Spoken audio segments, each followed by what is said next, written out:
नमस्कार। हिंदी साहित्य के काल विभाजन और उसके वर्गीकरण को लेकर आज मैं उपस्थित हुआ हूँ। वस्तुतः हिंदी साहित्य के इतिहास लेखन में विद्वानों में मतभेद है कि हिंदी का आरंभिक स्वरूप कहाँ से स्वीकार किया जाए तथा उसका काल विभाजन का आधार क्या हो। इन सब बातों को लेकर के विद्वानों में मतैक्य नहीं है और यही कारण है कि हिंदी साहित्य के काल विभाजन को लेकर के नाना प्रकार की भ्रांतियाँ और स्वरूप हमारे समक्ष आते हैं। यद्यपि आचार्य रामचंद्र शुक्ल, आचार्य हजारी प्रसाद द्विवेदी प्रभृति विद्वानों ने जिस तरह का काल विभाजन किया है और उससे पूर्व का जो काल विभाजन है, उन सब काल विभाजनों में कहीं न कहीं असंगतियाँ विसंगतियाँ उन सबको जानना हमारा ध्येय है। आचार्य रामचंद्र शुक्ल का मानना है कि प्रत्येक देश का साहित्य वहाँ की जनता की चित्तवृत्तियों का संक्षिप्त प्रतिबिंब होता है। तब ये निश्चित है कि जनता की चित्तवृत्ति के परिवर्तन के साथ साथ साहित्य के स्वरूप में भी परिवर्तन होता चला जाता है। आदि से अंत तक इन्हीं चित्तवृत्तियों की परंपरा को परखते हुए साहित्य परंपरा के साथ उनका सामंजस्य दिखाना ही साहित्य का इतिहास कहलाता है। इस इतिहास साहित्य इतिहास की परिभाषा में आचार्य रामचंद्र शुक्ल ने उस काल की परिस्थितियों, उस काल में रचित साहित्य की चेतना, उस काल में रचित साहित्य की प्रवृत्तियों और परंपराओं को केंद्र में रखा है। चूंकि किसी भी काल का जो साहित्य है उसकी परंपराएं और प्रवृत्तियां निरंतर गतिशील रहती है और यही कारण है कि हिंदी साहित्य के काल के नामकरण का जो आधार है, हिंदी साहित्य काल को जिस तरह से विभक्त किया है, वह नामकरण के आधार तीन सर्वस्वीकृत हैं। एक व्यक्ति विशेष के नाम पर, दूसरा युग प्रवृत्ति के नाम पर तथा तीसरा प्रचलित साहित्यिक प्रवृत्ति विशेष के नाम पर। ये तीन प्रमुख आधार विद्वानों ने स्वीकार किए हैं। यद्यपि अन्य आधारों में भी, जैसे किसी कृति विशेष के नाम पर, किसी व्यक्ति विशेष के नाम पर, जो हमने कहा कर्ता के आधार पर, किसी पद्धति विशेष के नाम पर, विषय प्रवृत्ति आदि जो अन्य स्वीकार किए जा सकते हैं, उनको भी रचनाकारों ने, आलोचकों ने, समीक्षकों ने आधार स्वीकार किया है। हिंदी साहित्य के इतिहास के काल विभाजन को लेकर के या पूर्व में जितने भी इतिहास ग्रंथ लिखे गए हैं, उन सबको लेकर के डॉक्टर गणपति चंद्र गुप्त ने हिंदी के इतिहास ग्रंथों को तीन वर्गों में विभक्त किया है। हम इन तीन वर्गों को जानते हुए और कौन से इतिहास ग्रंथ को किस कोटि में हम समाहित कर सकते हैं, उसके आधार पर हम इसको जानने का प्रयास करेंगे। तो डॉक्टर गणपति चंद्र गुप्त ने तीन जो कोटियां स्वीकार की हैं, उनमें प्रथमतः सामग्री संकलन, अर्थात उस समय में जितनी भी सामग्री थी, जो प्राप्त स्रोत थे, अप्राप्त स्रोत थे या अन्य भांडार ग्रह थे आदि से जो सामग्री उन्होंने संकलित की, उस सामग्री संकलन को आधार बनाकर जिन्होंने इतिहास ग्रंथ लिखा, उसको हम सामग्री संकलन के अंतर्गत रख सकते हैं, जिनमें गार्सदत्तासी, शिवसेंगर सेंगर आदि का नाम समाहित किया जा सकता है। दूसरा जो आधार है वह था वर्गीकरण, यानी साहित्य का वर्गीकरण किया, जिसे मिश्र बंधुओं ने अपने इतिहास लेखन में अपने साहित्य का वर्गीकरण किया। और तीसरा प्रवृत्तियों का विश्लेषण, जो हमें आचार्य रामचंद्र शुक्ल के हिंदी साहित्य के इतिहास में दृष्टिगत होता है। यानी जिस तरह से आचार्य रामचंद्र शुक्ल ने अपने इतिहास ग्रंथ में प्रवृत्तियों का जिस तरह से विश्लेषण किया और उस जो विश्लेषण किया वही एक आधार आगे के समीक्षकों ने स्वीकार किया, इतिहास ग्रंथ लिखने वाले रचनाकारों ने स्वीकार किया, उसे हम स्वीकार करते हैं। तो ये सारे बिंदु हैं जिन बिंदुओं के अंतर्गत हम हिंदी साहित्य के इतिहास के स्वरूप को देख सकते हैं, उसके काल विभाजन को हम देख सकते हैं। अब हम बात करते हैं कि हिंदी साहित्य के काल विभाजन को लेकर के जिन जिन विद्वानों ने जिस स्वरूप में प्रयास किया है, यद्यपि यहाँ ये संदर्भ ग्रहण करने की आवश्यकता है कि जो रचनाकार जो समीक्षक थे जिन्होंने इतिहास ग्रंथ लिखे, उनका प्रयास एक सीमा तक स्वीकार्य है, दूसरी सीमा तक अस्वीकार्य भी है, परंतु फिर भी हमें इन बातों को कहीं पर भी नज़रअंदाज नहीं करना चाहिए कि उन रचनाकारों ने जिन परिस्थितियों में रह करके इन इतिहास ग्रंथों को रचने का प्रयास किया और हिंदी साहित्य के इतिहास लेखन में अपना योगदान दिया। इनमें सर्वप्रथम चर्चा करते हैं गारसा द तासी की। यद्यपि गारसा द तासी पेरिस विश्वविद्यालय में उर्दू के प्राध्यापक थे और उन्होंने हिंदी साहित्य का जो इतिहास लेखन किया, उनके इतिहास ग्रंथ का नाम है इस्तवार द ला लिटरेचर हिंदुस्तानी। उनका जो इतिहास ग्रंथ है, ये इतिहास ग्रंथ यद्यपि हिंदी साहित्य का इतिहास ग्रंथ था, परंतु उन्होंने इसे फ्रेंच भाषा में रचा। और सबसे बड़ी बात यह भी थी, चूंकि वो एक उर्दू के प्राध्यापक थे, इसलिए अपने इस ग्रंथ में इस्तवार द लिटरेचर हिंदुस्तानी में उन्होंने हिंदी और उर्दू के अनेक कवियों का विवरण वर्ण क्रमानुसार दिया। यहाँ आवश्यकता इस बात की थी कि वो हिंदी साहित्य का इतिहास लेखन कर रहे थे, परंतु साथ ही साथ उन्होंने उर्दू के उन रचनाकारों को भी अपने इतिहास लेखन में समाहित किया है। तो अनेक विद्वान हिंदी साहित्य का इसे पहला इतिहास ग्रंथ स्वीकार करते हैं। इस इतिहास ग्रंथ की विशेषता ये भी है कि ये 2 भागों में रचित है, जिसका प्रथम भाग 1839 ईस्वी में प्रकाशित हुआ और द्वितीय भाग 1847 ईस्वी में प्रकाशित हुआ। इसका संवर्धित जो संस्करण था, जिसको हम दूसरा संस्करण कहते हैं, वो सन 1871 में पुनः संस्कृत होकर के हमारे समक्ष आया। इस इतिहास ग्रंथ की विशेषता ये भी थी कि उन्होंने कवियों के रचनाकाल का निर्देश है, यानी सामान्यतः हम सभी संदर्भों में इसको ग्रहण नहीं कर सकते, परंतु जहाँ जहाँ उन्होंने इस बात को जाना, पहचाना और उनके पास प्राप्त स्रोत थे, उन स्रोतों में उन्होंने कवियों के रचनाकाल को निर्दिष्टित किया है। हिंदी की जो रचनाएं थी, उन रचनाओं को उन्होंने काल विभाजन तो नहीं किया, परंतु आख्यान, आदि काव्य, इतिहास, काव्य आदि आधार बना करके उन्होंने अलग अलग उपभागों में इसको विभाजित करने का प्रयास किया है। इस्तवार the literature Hindustani Great Britain और आयरलैंड की ओरिएंटल ट्रांसलेशन सोसाइटी से प्रकाशित हुआ। जैसा कि मैंने पूर्व में भी बताया कि ये 2 भागों में प्रकाशित है। प्रथम भाग 1839 ईस्वी में प्रकाशित हुआ और द्वितीय भाग 1847 ईस्वी में प्रकाशित हुआ। इस इतिहास ग्रंथ में कवियों का वर्णन अंग्रेजी वर्णमाला के अनुसार किया गया है। इसमें कुल 738 कवि लेखक हैं, जिनमें हिंदी के सिर्फ 72 हैं।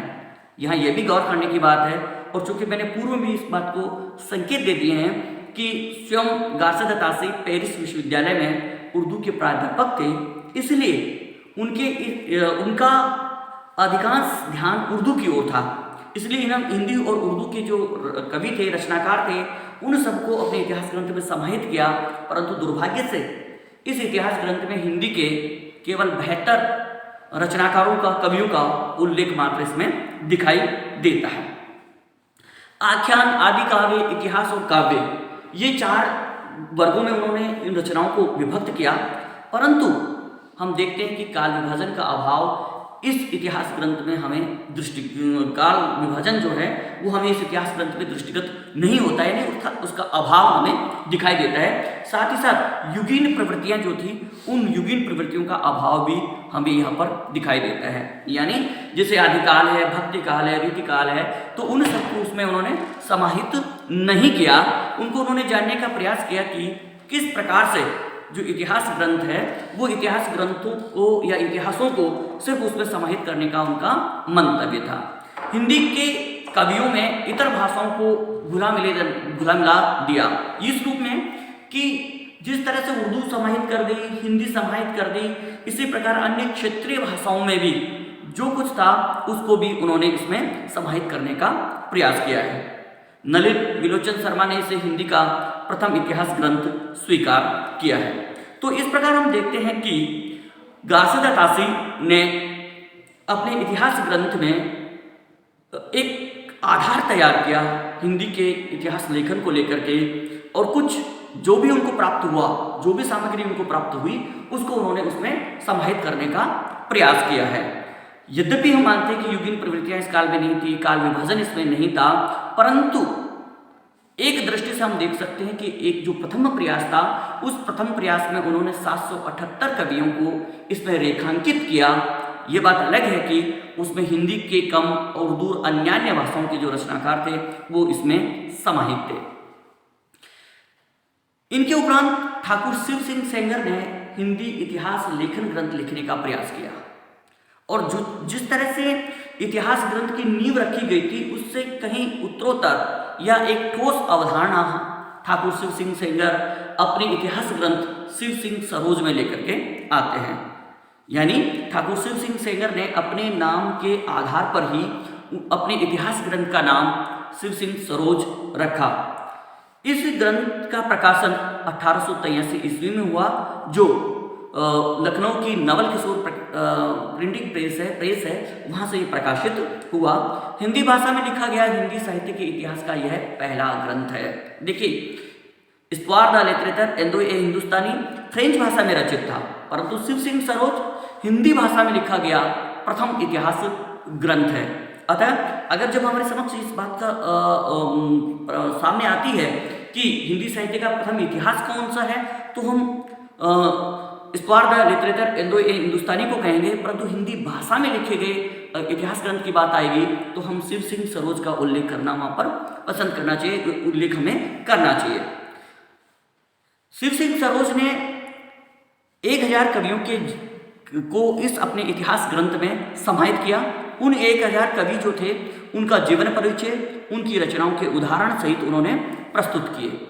देखिए, मैंने पहले कहने का प्रयास किया कि जिस तरह से गारसे द तासी ने अपने इतिहास ग्रंथ में 738 कवियों को समाहित किया और उनकी कुछ रचनाओं को, कुछ बातों को उन्होंने अपने इतिहास ग्रंथ में समाहित किया, परंतु शिव सिंह सेंगर 1000 कवियों को लेकर के आते हैं और साथ ही साथ उनके जीवन परिचय को और उनकी रचनाओं के उदाहरण सहित वहाँ पर व्याख्यायित करते हैं, उल्लिखित करते हैं, रेखांकित करते हैं। तो हम कह सकते हैं कि कवियों के जन्मकाल, रचनाकाल आदि के संकेत भी हमें इस इतिहास ग्रंथ में मिलते हैं। परंतु दुर्भाग्य की बात है कि शिव सिंह सेंगर ने अपने इस इतिहास ग्रंथ में कवियों का जो जन्मकाल और रचनाकाल दिया है वो कहीं न कहीं एक प्रश्न चिन्ह उत्पन्न करता है। उसकी विश्वसनीयता पर अनेक आलोचकों ने, समीक्षकों ने प्रश्न चिन्ह लगाया है, क्योंकि जिस तरह से आचार्य रामचंद्र शुक्ल, आचार्य हजारी प्रसाद द्विवेदी अपने इतिहास ग्रंथों में उनके रचनाकाल को नकार देते हैं, तो कहीं न कहीं उनकी विश्वसनीयता पर एक प्रश्न चिन्ह हमारे समक्ष लग जाता है। परंतु फिर भी हम इस बात को स्वीकार करना चाहिए, हमें मानना चाहिए कि उस समय तक के उपलब्ध हिंदी कविता संबंधी ज्ञान को उन्होंने संकलित किया और सारे कवियों को एक काल क्रमानुसार, यानी सती के काल क्रमानुसार, यानी 17वीं शताब्दी, 13वीं शताब्दी, 12वीं शताब्दी, 10वीं शताब्दी, 8वीं शताब्दी, एक शताब्दी के अनुसार, सती के अनुसार उन्होंने अपने अलग अलग क्रम के अनुसार उनको रखा गया। और उत्तरार्ध में उन्होंने 1003 कवियों के जीवन चरित्र अकारादिक्रम से तथा 687 कवियों की तिथियां भी उन्होंने अपने इस इतिहास ग्रंथ में लिखी हैं। तो हम इस बात को स्वीकार कर सकते हैं कि कहीं गारसे द तासी से एक उत्तरोत्तर प्रयास ठाकुर शिव सिंह सेंगर ने किया और उनके इस इतिहास ग्रंथ शिव सिंह सरोज में उन्होंने लगभग 1000 कवियों का जीवन परिचय, उनकी रचनाओं के उदाहरण उसमें समाहित किए हैं। यहाँ हमें ये भी गौर करना चाहिए कि उनका जो प्रकाशन वर्ष है वो 1883 ईस्वी है और नवल किशोर प्रेस लखनऊ से ये उनका इतिहास ग्रंथ प्रकाशित हुआ है। इसके उपरांत जो तीसरा प्रयास है वो तीसरा प्रयास किया doctor sir George Abraham Grierson ने। उनके इतिहास ग्रंथ का नाम है the modern vernacular literature of Hindustan और इस इतिहास ग्रंथ का प्रकाशन वर्ष है सन 1888 ईस्वी। हमें यहाँ ये गौर करना चाहिए कि सर जॉर्ज ग्रियर्सन ने अपने इतिहास ग्रंथ में शिव सिंह सेंगर के जो 1000 कवि थे उन 1000 कवियों को स्वीकार किया है और वो कहते हैं कि मैंने जो ये आधार ग्रंथ है या मेरे इस इतिहास का आधार ग्रंथ है वो शिव सिंह सरोज है। यानी उनके इस इतिहास ग्रंथ में शिव सिंह सरोज का ऋण स्पष्ट स्वीकार्य है वहाँ पर और उन्होंने इसको लिखा है।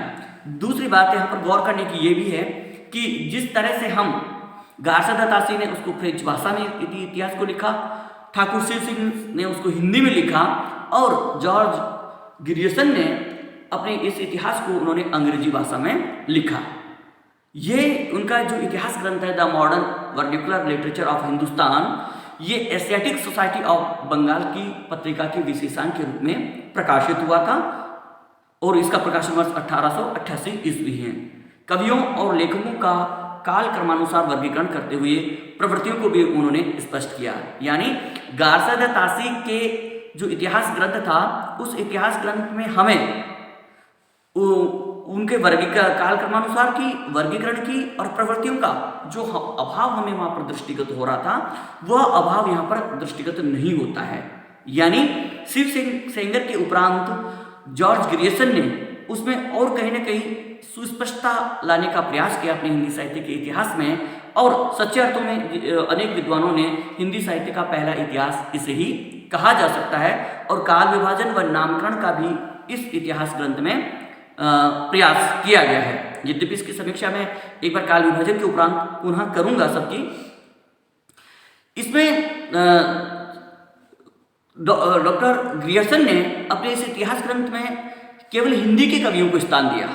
यानी जहां हम देख रहे थे कि गारसा दत्तासी ने उर्दू के कवियों को भी वहां स्थान दे दिया था, परंतु यहाँ उन्होंने इस बात को स्वीकारा, अपनी भूल को उन्होंने यहाँ पर उस भूल को इन्होंने सुधारा और हिंदी के जो कवि थे उन कवियों को उन्होंने यहाँ पर स्थान दिया।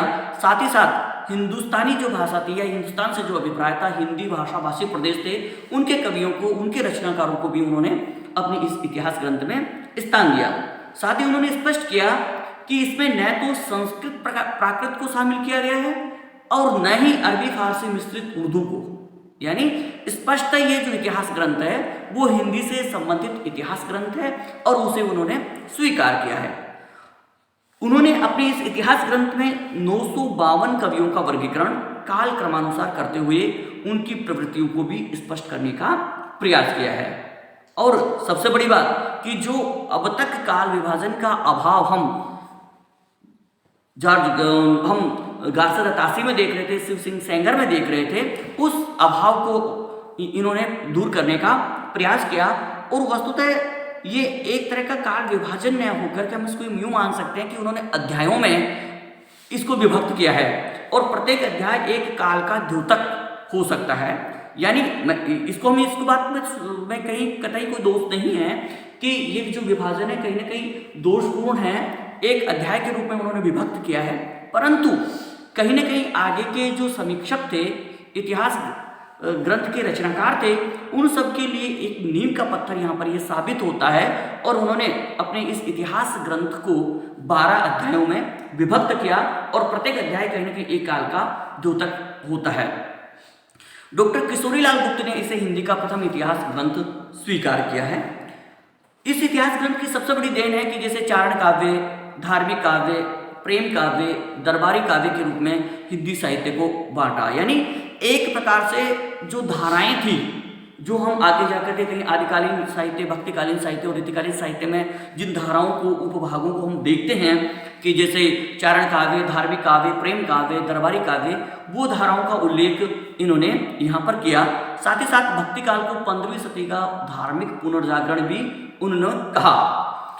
16वीं और 17वीं शताब्दी के युग यानी भक्ति काल को इन्होंने हिंदी का स्वर्ण युग माना है। ये एक आगे जाकर के एक प्रश्न बनता है, उस प्रश्न को हम देखेंगे कि स्वर्ण काल और स्वर्ण युग किस रूप में वो इसको स्वीकार करते हैं, वो उनको देखते हैं।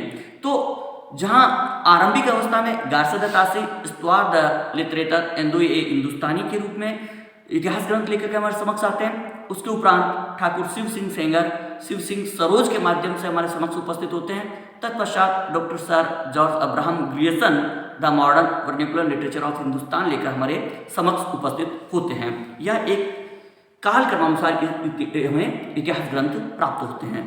इसके उपरांत चौथा जो प्रयास था वो था मिश्र बंधुओं का, जिनके इतिहास ग्रंथ का नाम है मिश्र बंधु विनोद।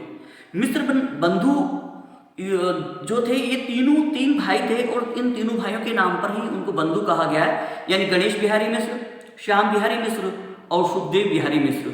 ये तीनों मिश्र बंधु जो थे, ये तीनों के तीनों के नाम के अनुसार यानी गणेश, श्याम, सुखदेव, इन तीनों को एक ही साथ मिश्र बंधु यानी सम्मिलित जो प्रयास था तीनों भाइयों का, उन सबको समाहित करते हुए इसको मिश्र बंधु विनोद नामक उन्होंने अपने इतिहास ग्रंथ में नाम दिया, मिश्र बंधु विनोद दिया। और इसके प्रथम 3 इनका जो इतिहास ग्रंथ है वो 4 भागों में विभक्त है। प्रथम 3 भाग सन 1913 ईस्वी में प्रकाशित हुए और चतुर्थ भाग 1934 ईस्वी में प्रकाशित हुआ। और यहाँ पर एक और बात द्रष्टव्य है कि अब तक जो इतिहास ग्रंथों में 1000 कवियों का ही हम देख पा रहे थे, उनको स्थान मिल पाया था। मिश्र बंधुओं ने 5000 कवियों का परिचय अपने मिश्र बंधु विनोद में उन्होंने दिया। साथ ही साथ अपने इतिहास ग्रंथ को उन्होंने 8 कालखंडों में विभक्त किया। आचार्य रामचंद्र शुक्ल कहते हैं कि ये बड़ा भारी कविवृत्त संग्रह, आचार्य शुक्ल के शब्दों में अगर हम कहें तो बड़ा भारी कविवृत्त संग्रह ये मिश्र बंधु विनोद है, क्योंकि इसमें 5000 कवियों का उन्होंने परिचय दिया। और साथ ही साथ इस इतिहास ग्रंथ की एक और बड़ी विशेषता है कि इसमें उन्होंने इन कवियों के रचनाओं के साथ साथ में अन्यान्य जो संक्षिप्त सूचनाएं उनको जो प्राप्त हो रही थी, उन सूचनाओं को भी उन्होंने उसमें समाहित किया है। या हम यूँ कह सकते हैं कि सूचनाओं का जो अपार भंडार है वह इनके इस मिश्र बंधु विनोद में हमें दिखाई देता है। और यही कारण है हम इसको इस बात में भी स्वीकार कर सकते हैं कि आगे के जो इतिहास ग्रंथ के रचनाकार थे या प्रवर्ती साहित्य इतिहासकार थे, उन सब के लिए एक कच्चे माल के रूप में मिश्र बंधु विनोद उनके समक्ष उपस्थित होता है। यानी यहाँ से किसी भी रचनाकार के बारे में जो सूचनाएं थी, उन सूचनाओं को वो ग्रहण करते हैं, उन कवियों का परिचय वो लेते हैं और बाद में अपने को उसको परिपुष्ट करते हुए वो वहाँ पर दिखाई देते हैं। कवियों के विवरणों के साथ साथ साहित्य के विविध अंगों पर भी उन्होंने प्रकाश डाला।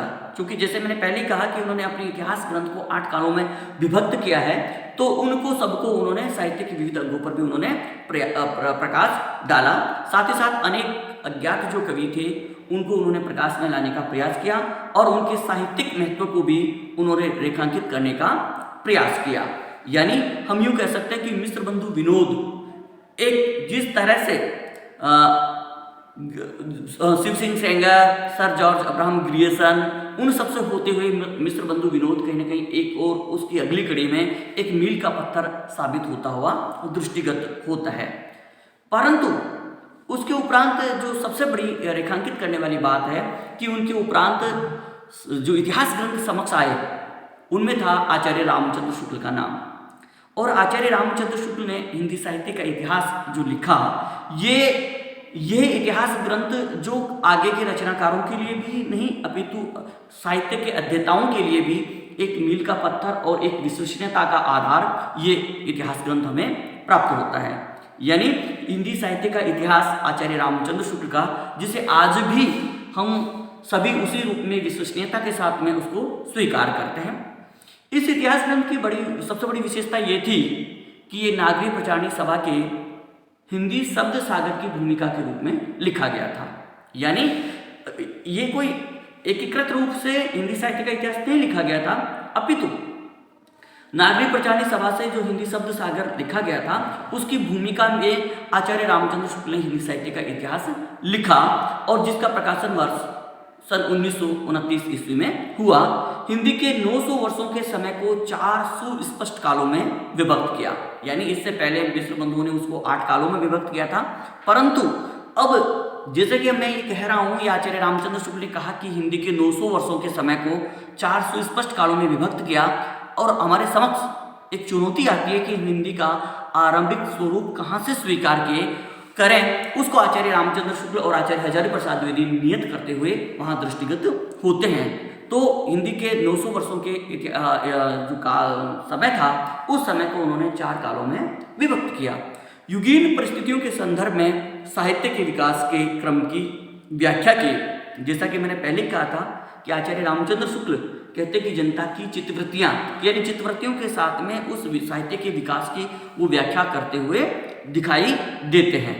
साथ ही साथ पूरे भक्ति काल को भी उन्होंने 4 भागों या शाखों में बांटकर शुद्ध धार्मिक या दार्शनिक आधार पर स्पष्ट मत उन्होंने प्रदान किया। कवियों और लेखकों के जीवन चरित्र के स्थान पर उनकी रचनाओं के साहित्यिक मूल्यांकन को उन्होंने प्रमुखता दी। प्रत्येक धारा का काल विभाजन किया, यानी जैसे संत साहित्य है या प्रेम मार्गी शाखा है, ज्ञान मार्गी शाखा है, राम भक्ति शाखा है, कृष्ण भक्ति शाखा है, उन सब धाराओं को भी उन्होंने सुस्पष्टता वहां पर दी। साथ ही साथ विधाओं की दृष्टि से मनोवैज्ञानिक विश्लेषण भी उन्होंने दिया। यहाँ पर एक और बात गौर करने की है कि 1000 कवियों का जो परिचय था वो परिचय हमें यहाँ पर दिखाई देता है, जो कहीं ना कहीं मिश्र बंधु विनोद में भी हमें दिखाई देता है और उसके पहले शिव सिंह सेंगर के यहाँ पर भी दिखाई देता है। तो हम इस पर पूर्ण रूप से चर्चा करेंगे कि इसकी उपादेयता क्या है या क्या न्यूनताएं थी या ऐसे कौन से आक्षेप इन इतिहास ग्रंथों पर हमें दिखाई देते हैं, उन सब की भी हमें यहाँ पर हम आगे जाकर के इनकी समीक्षा करेंगे। इस इतिहास ग्रंथ का संवर्धित जो संस्करण था वो 1940 में हमारे समक्ष आता है। हिंदी साहित्य के दो ध्रुव हैं, एक और है आचार्य रामचंद्र शुक्ल, तो दूसरी तरफ है आचार्य हजारी प्रसाद द्विवेदी। आचार्य हजारी प्रसाद द्विवेदी ने हिंदी साहित्य की भूमिका, हिंदी साहित्य का आदिकाल, हिंदी साहित्य का उद्भव और विकास, इन सब के रूप में कहीं ना कहीं हिंदी साहित्य के इतिहास को रेखांकित करने का प्रयास किया है। साथ ही साथ हम ये भी देखते हैं कि कहीं ना कहीं जो न्यूनताएं आचार्य रामचंद्र शुक्ल में रह गई हों, के इतिहास ग्रंथ में रह गई हों, या मिश्र बंधुओं के ग्रंथ में रह गई हो, या जॉर्ज ग्रिशन के में रह गई हो, या अन्य रचनाकारों के यहाँ रह गई हो, उसे बेबाकी से हजारी प्रसाद द्विवेदी उठाते हैं।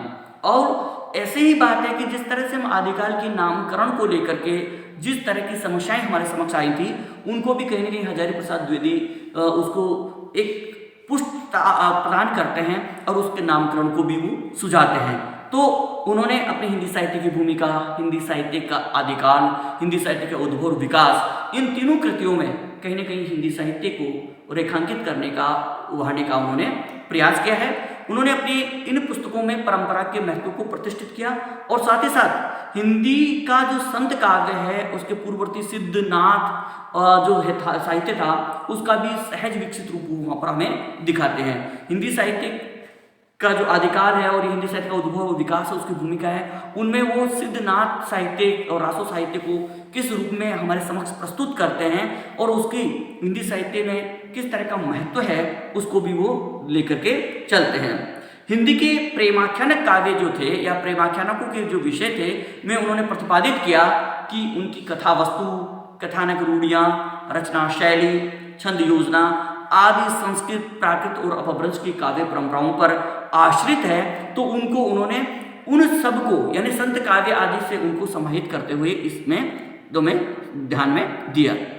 यदि इसके उपरांत जो काल विभाजन हम लेकर के चलते हैं कि इसके उपरांत भी बहुत से ऐसे ग्रंथ थे, जैसे डॉक्टर धीरेन्द्र वर्मा का हिंदी साहित्य जो संपादित है, लक्ष्मी सागर वार्ष्णेय का आधुनिक हिंदी साहित्य का इतिहास है या आधुनिक हिंदी साहित्य की भूमिका है, नंदुलारे वाजपेयी हिंदी साहित्य 20वीं शताब्दी और आधुनिक हिंदी साहित्य, राहुल सांकृत्यायन का हिंदी काव्यधारा, दक्षिणी हिंदी काव्यधारा, नामवर सिंह आधुनिक साहित्य की प्रवृत्तियाँ, विश्वनाथ प्रसाद मिश्र का हिंदी साहित्य का अतीत और गणपति चंद्रगुप्त का हिंदी साहित्य का वैज्ञानिक इतिहास, अज्ञेय का हिंदी साहित्य एक आधुनिक परिदृश्य, डॉक्टर नगेंद्र हिंदी साहित्य का इतिहास संपादन और हिंदी साहित्य का बृहत इतिहास जो नागरिक प्रचारणी सभा से प्रकाशित हुआ है, वह राममूर्ति त्रिपाठी, रामस्वरूप चतुर्वेदी, विजेंद्र स्नातक, बच्चन सिंह आदि बहुत से ऐसे रचनाकार इतिहास ग्रंथ के रचनाकार हैं जिन्होंने इन इतिहासों पर अपनी समीक्षा दृष्टि रखी है